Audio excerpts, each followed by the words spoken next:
안녕하십니까. 닥터계 고생 진행하는 장편의 내과 이성건입니다. 오늘도 저와 같이 논의할 멋진 분 모셨고요. 자기소개 부탁드릴게요. 네, 안녕하십니까. 저는 이스터에그라는 마케팅 업체에서 대표를 맡고 있는 강지원이라고 합니다. 장편한외과 이성근 원장님 병원에 마케팅을 담당하고 있습니다. 좋습니다.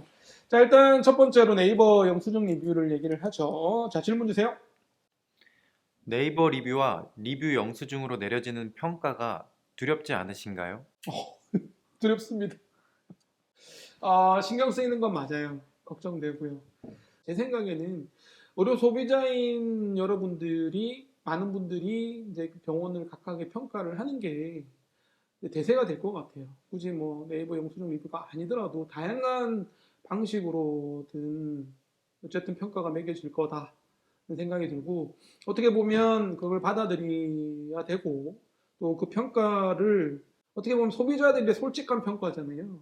어떤 악의적인 의도가 있지 않는다 그러면 객관적인 평가이기 때문에 그 평가를 잘 받기 위해서 병의원을 경영하는 원장님들도 노력을 많이 하는 게 필요하겠다 생각이 듭니다. 전문 업체에서는 어떻게 보세요?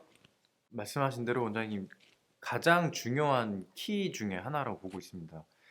일단 이유는 과거에는 이게 온라인이라는 것이 이렇게 크게 사람들의 어떤 커뮤니케이션 수단 안으로, 삶의 수단 안으로 들어오기 전에는 기본적으로 주변에 평가들, 예를 들면은 어디 병원 원장님 되게 진료 잘 보신다더라, 수술 잘한다더라, 이런 것들이 이제 지역 기반의 어떤 평판으로 이어졌다고 한다면, 그리고 그게 병원의 어떤 매출이라든가 이런 부분에 당연히 영향을 긍정적으로 크게 미쳤을 텐데요.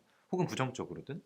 그런 게 굉장히 중요했는데 이게 온라인으로 쉽게 말하면 옮겨왔다라고 좀 보시면 될 것 같습니다.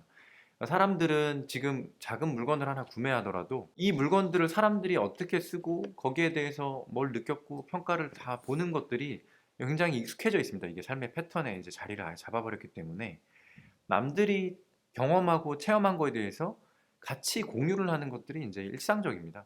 그러다 보니까 어떤 그 사람들의 리뷰가 한두 개 있을 때야 이게 크게 의미가 없다고 볼 수도 있는데, 이제 평가라든 것들이 이제 별점으로 이제 사람들의 집단 지성이라고 표현할까요? 그런 것들이 이렇게 어느 정도 데이터가 좀 축적이 되면은 굉장히 큰 힘을 발휘한다라고 저희도 내부적으로 평가하고 있습니다. 좋습니다. 두 번째 질문 주시죠. 두 번째 질문입니다. 네이버 리뷰나 영수증 리뷰는 꼭 챙겨 보시는 편인가요? 매일 봅니다. 하루에 2번씩 봅니다. 꼬박꼬박 봅니다. 저는 영수증 리뷰나 네이버 리뷰를 어떻게 생각하냐면, 과거에는 사람들 구전으로 되는 입소문이 요즘에는 인터넷의 입소문이라고 생각하거든요.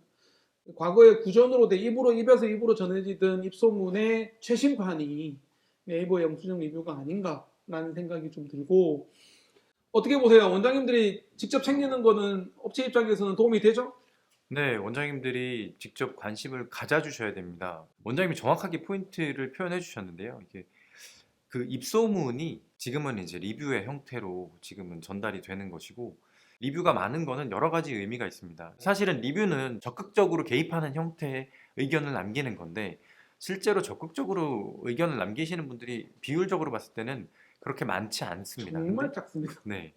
근데 그런 분들조차도 리뷰를 많이 남겼다고 이제 판단한다면, 실제로 리뷰를 남기지 않고 경험하는 경험자들은 더 많을 걸로 다들 사람들이 인지하고 있기 때문에, 이 병원은 사람들이 엄청나게 많이 이용하고 경험하고 있구나.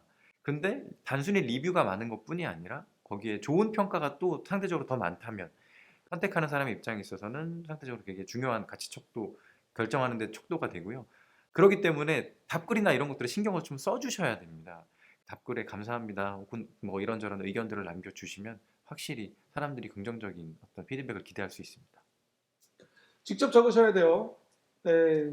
아무리 마케팅 업체라고 하더라도 업체한테 맡기면 거의 컨트롤 C, 컨트롤 V가 되는 경우가 많아서 직접 하시는 게 더 좋습니다. 다음 질문 주시죠. 네이버 병원 등록 시에 필요한 정보에는 무엇이 있을까요? 일단 먼저 업체에서 우리 전문가께서 의견을 주시죠.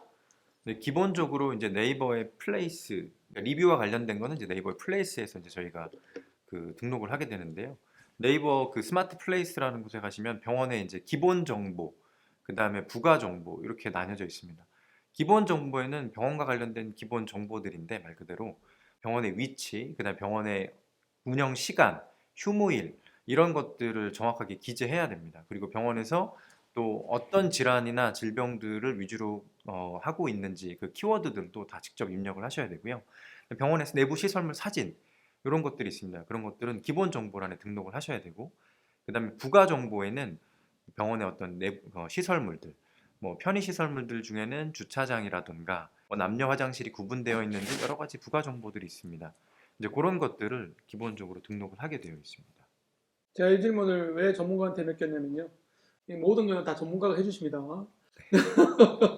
원장님께서 직접 하실 수는 있어요. 하실 수는 있는데 힘듭니다. 그래서 전문가를 활용하시면 참 도움이 되고요. 이게 여러 가지 방법이 있어요. 플레이스에도 또 광고도 최근에는 시작됐거든요. 그래서 광고를 활용하는 방법도 있고, 소위 뭐 파워링크나 이런 그런 것만 알고 계시는데, 이제 요즘에는 플레이스에서도 최근에 시작을 했고, 여러 가지 전문적인 그 터치가 들어가면 효율이 극대화될 수 있는 방법이 많기 때문에 직접 하시는 것보다는 전문가의 도움을 같이 코어를 하는 게 좋을 것 같아요. 자, 네 번째 질문 주시죠. 네, 네이버를 활용한 마케팅을 하려 할 때 무엇을 할 수 있을까요? 네이버를 활용한 마케팅은 엄청 많죠. 엄청 다양합니다. 자, 역시 전문가께서 소개해 주시겠습니다. 네, 먼저 네이버를 하고 있으니까 네이버에 대해서 조금 더 말씀을 드리면, 광고에 있어서만큼은 네이버를 쓰는 이유가 기본적으로 검색 시장에서 네이버가 가장 일단 큽니다. 기본적으로 구글 같은 경우도 검색을 많이 하지만 용도가 조금 다르다고 생각하시면 될 것 같아요. 어떤 그 지식이나 이런 어떤 정보를 추구할 때는 구글을 많이 씁니다만, 사람들이 어떤 내 주변의 어떤 장소라든가 이런 것들을 확인하고 그런 부분에 대한 정보를 취득할 때는 네이버를 아무래도 훨씬 많이 사용을 하고 있습니다. 빈도 자체가. 그런 측면에서 네이버로 하는 그 마케팅 같은 경우에는, 그 다음에 검색할 때 제일 상단에 뜨는 게 파워링크이기 때문에 순서대로 말씀드리면 파워링크가 있고요. 그 다음에 그 밑에 플레이스가 있습니다. 플레이스는 이제 과거의 네이버 지도에서 그 파생된 것으로서 이제 지도에 내 주변에 내가 검색하는 것들을 이제 빨리빨리 순위를 이제 노출시켜주는 그런 용도가 되겠고요.